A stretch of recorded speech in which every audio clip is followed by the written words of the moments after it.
کا سب سے بہترین جو وقت ہے، عام طور پر ہم اتحیات میں جب سنت نفل میں ہوں، فرضوں میں تو امام کے پیچھے چلنا ہوتا ہے، ہم صرف ایک دعا پڑھ کے سلام پھیر دیتے ہیں۔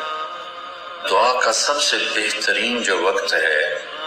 وہ اتحیات کا آخر ہے۔ سلام پھیرنے کے بعد ایسا جیسے لائن کٹ جائے، ایک مثال ہے، ورنہ اللہ کے ساتھ لائن کٹتی کوئی نہیں، کیونکہ نماز کے اندر بندہ اور رب بالکل ہم کلام ہو رہے ہوتے ہیں۔ حمدنی عبدی، اثنا علی عبدی، مجدنی عبدی، اللہ اور بندے کی آپس میں بات ہو رہی ہوتی ہے۔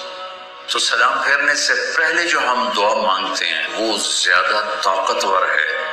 اس دعا سے جو سلام پھیرنے کے بعد مانگی جائے۔ تو جتنی دعائیں آپ کو یاد ہیں ان کو آپ سلام پھیرنے سے پہلے مانگنے کی عادت بنائیں، ایک ہو، دو ہو، تین ہو، باقی جو کہ دعا کیفیت کا نام ہے نہ کہ الفاظ کا، تو جب کیفیت بن جاتی ہے پھر اردو، پشتو، عربی سب برابر رہتا ہے، اور کیفیت میں بولنا بھی ضروری نہیں، جو کہ دعا ایک فریاد ہے اور فریاد کے لیے الفاظ نہیں ہوتے، ایک درد بھری آواز ہوتی ہے جو اللہ کے عرش کو جاتی ہے تو ہلا دیتی، ورنہ گونگے تو مانگ ہی نہ سکیں، گونگے تو مانگ ہی نہ سکیں۔ دعا ایک کیفیت کا نام، جس مرد عورت پہ آ جائے، جہاں آ جائے، عرفات میں آ جائے، مینا میں آ جائے، مزدلفہ میں آ جائے، یہاں آ جائے، وہ وقت دعا کی قبولیت کا ہے کہ عرش کے دروازے اب کھل چکے ہیں۔ لیکن ہم جو رسمی طور پہ مانگتے ہیں یہ بھی نفع سے انشاءاللہ خالی نہیں،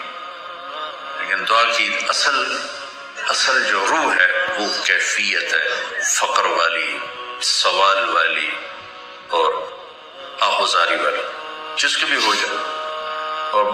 سبحان اللہ، اللہ پہ صدقے جائیں، اللہ کو پتا تھا میرے سارے بندے تو نیک نہیں ہوں گے اور مانگنا سب نے اسی سے، تو اس نے یہ نہیں کہا تقوی ہوگا تو دعا قبول کروں گا، نمازیں پڑھو گے تو دعا قبول کروں گا، کہ ایک کام کر لو قبول کر لوں گا، ایک جو بھی کر لو، بے نمازی کر لے، نمازی کر لے، امن یجیب المضطر اذا دعا، بے قرار ہو کے مانگو قبول ہو جائے، بے قرار ہو کے مانگو قبول، جو مرضی جیسا بھی ہے، اس کو پتا ہے میرے وقلیل من عبادی الشکور، نے خود کہا تھوڑے بندے میرے شکر گزار ہوتے، لیکن دعا کی قبولیت کہے گا بھائی تم تھوڑا سا رو کے دکھا دو بس کام ہو جائے گا، کام بن جائے گا۔ تو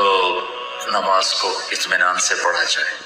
تلاوت کے لیے وقت نکالا جائے۔ اب ہم ایک معاشرہ، ایک ماحول اور ایک خاندان بن چکے ہیں،